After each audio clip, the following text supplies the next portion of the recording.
Hello everybody, today we'll talk about how to fix or how to solve the problem of output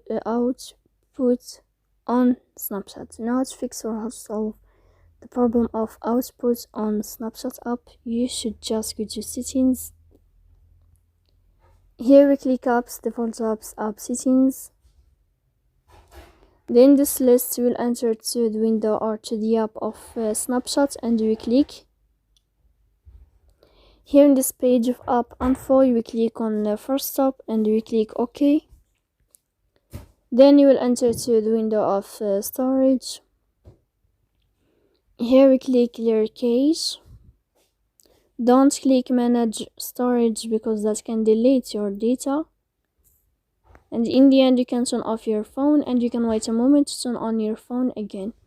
So please don't forget to support us, bell like and subscribe soon.